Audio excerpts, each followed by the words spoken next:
At ito na nga mga idol, ang idol ninyong si Erwin Tulfo, nag-post na naman kung ano-ano pinagsasabi. Nagdadaldal sa social media, hindi gumawa muna, hindi katulad ni Senador Robin Padilla, nakatulong na nandun sa Mindanao, sa biktima ng lindol. Pero si idol ninyong Erwin Tulfo, nag-post, bilyong pundo, kailangang tulong para sa mga biktima ng lindol doon sa Mindanao. Yun ang kanyang post. Puro sila daldal, puro sila salita, hindi gumagawa.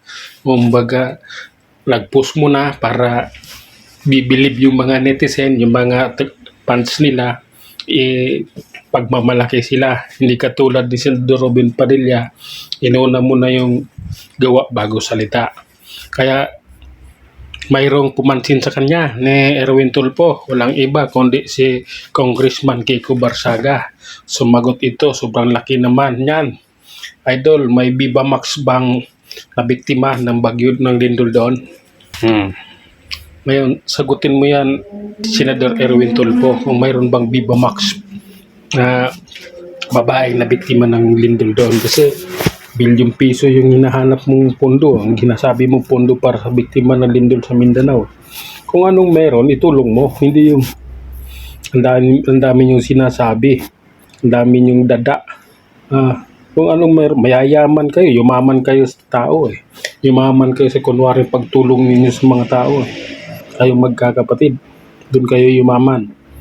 Ngayon, tumulong kayo, hindi yung pag-post muna bago kayo tumulong.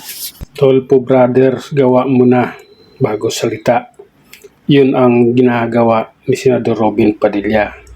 Kayo, puro kayo daldal sa social media bago kayo tutulong. Kaya naano kayo ng iba eh.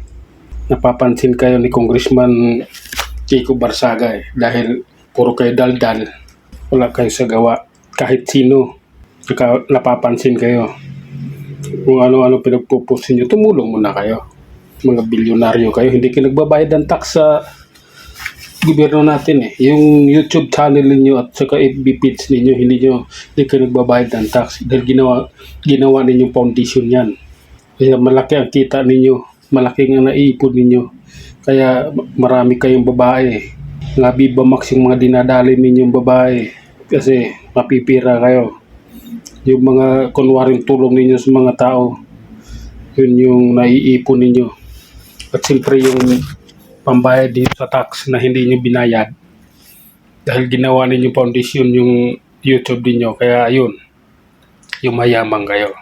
Kaya para sa inyo, gawa mo na bago salita. Ganyan ang senador namin si Robin Padilla. Gawa mo na bago daldal sa social media. Yun lang, hanggang sa muli, maraming salamat.